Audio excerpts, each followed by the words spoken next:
Isang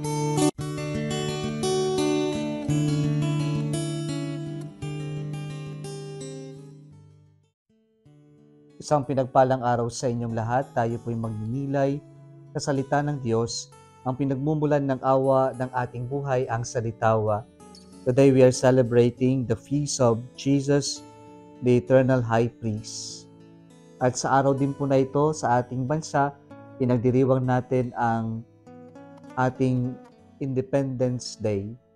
Napakaganda po na sa araw na ito ating ipanalangin ng ating bansa, lalong-lalo na po na magkaroon ng kapayapaan. At sana nga yung ating bansa ay talaga pong i-guide ng Holy Spirit, lalong-lalo na po sa ingay, kaguluhan, at tila hindi maunawaan na nangyayari po sa ating gobyerno. Nawa ang banal na Espiritu ang siyang tumulong at gumabay sa atin para po magkaroon tayo ng kapayapaan bilang isang bansa, bilang isang mamamayan ng Diyos. Pinagdiriwang natin ang dakilang kapistahan ng ating Panginoong Jesucristo bilang Eternal High Priest.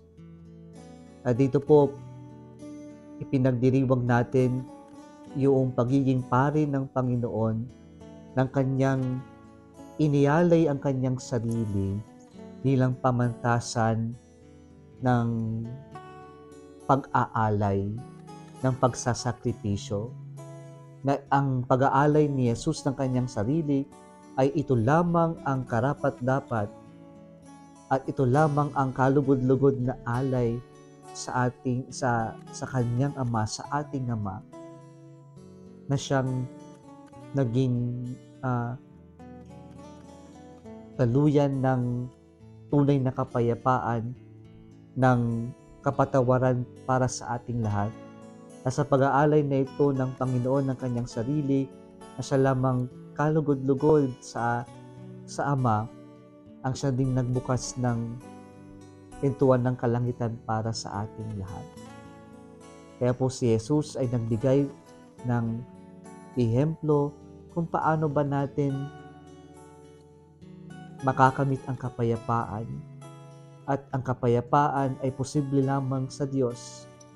Ang kapayapaan ay posible lamang kung hindi tayo makasarili, kung marunong tayong magsakripisyo at ibigay ang ating sarili para sa ikabubuti ng ating kapwa-tao ng nakakarami. At nawa ito yung hangarin natin bilang isang bansa.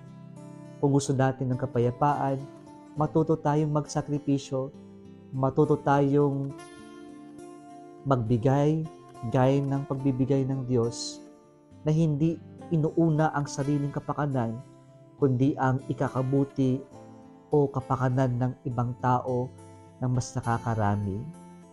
Kaya nga sa ating Ebanghelyo ngayon, pinalalim ng Panginoon ang pag-unawa natin sa batas, na ang batas na you shall not kill or murder ay hindi naman lang yung pagmapatay ka, kumikitil ka ng buhay, kundi nag-uumpisa yan sa galit, sa pagpapahiya natin, sa pagkalat natin ng masama sa ating kapwa-tao, patungkol sa ating kapwa-tao, o kaya naman yung pagsasalita na natin ng hindi maganda sa ating kapwa-tao. Diyan po ang pag-uumpisa na tayo'y naninira o pumapatay ng ating kapwa-tao.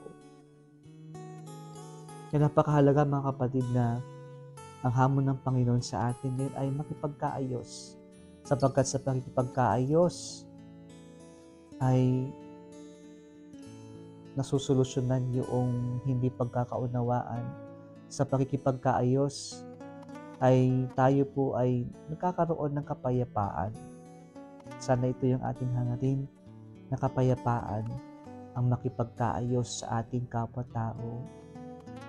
At yung tanggalin natin yung sama ng loob natin sa ating kapwa-tao upang sa ganon muling mabuksan ang ating puso na magpatawad sapagkat alam naman natin walang perpekto. Bawat isa sa atin ay nagkakamaling nagkakasala. Kaya sana matuto rin tayong umunawa, ang mauna ang awa upang sa ganon maunawaan natin at makapagpatawad tayo ng ating kapwa-tao. Nagustuhan mo ang video na ito, huwag kalimutang mag-like, i-share at mag-subscribe sa Salitawa Facebook page and YouTube channel. Muli isang pinagpalang araw sa inyong lahat.